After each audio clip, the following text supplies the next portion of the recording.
The FBI told how its agents rescued a North Carolina man who was kidnapped by gang members and terrorized for 5 days. Why would they target him? Well, his daughter is a prosecutor who has sent at least one gang leader to prison. Here's Justice Correspondent Bob Orr. It started Saturday morning when Frank Jansen answered a knock at his door. The 63-year-old Jansen was zapped with a stun gun and kidnapped. The Wake Forest, North Carolina man was then stuffed in a car and driven some 400 miles to Atlanta, where sources say he was held captive by people linked to the violent Blood Street gang. On Monday, Jansen's wife began receiving threatening messages and a picture showing him tied up in a chair. "We will send Mr. Jansen back to you in 6 boxes," one text read.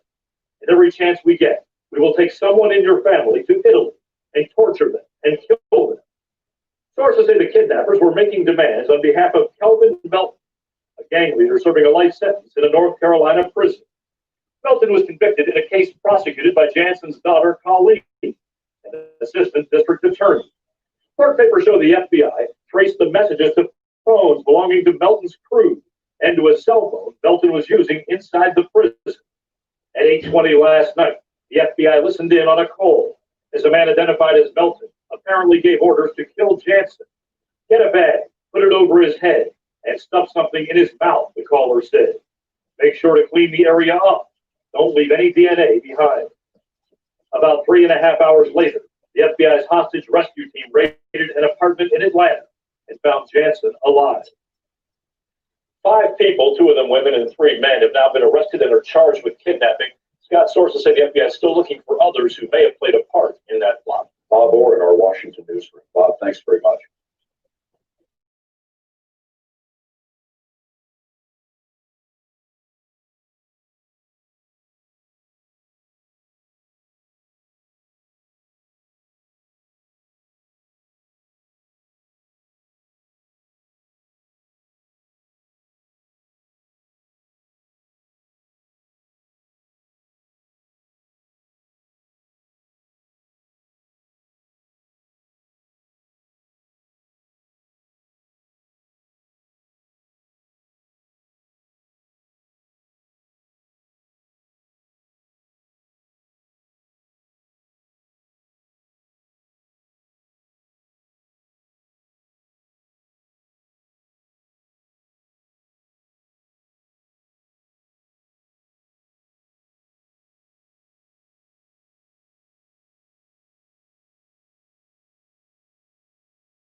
1987, Billy Blake was being transported to court. In an instant, he grabbed the gun of Deputy Bernard Molesky, shooting him and Deputy David Clark. Clark died the following month. Blake was given a sentence of 77 years to life. That's what his bitch ass up. In the spring of 2004, Syracuse serial killer Nicholas Wiley killed 3 women. The body of Lottie Thompson was discovered in her apartment. The body of Hannah Finnerty was found in a dumpster. The body of the 3rd victim, Tammy Passano, was never recovered. At his sentencing, the judge told Wiley, "You're one of those creatures that occasionally slips through the gates of hell and walks among us, causing death, pain,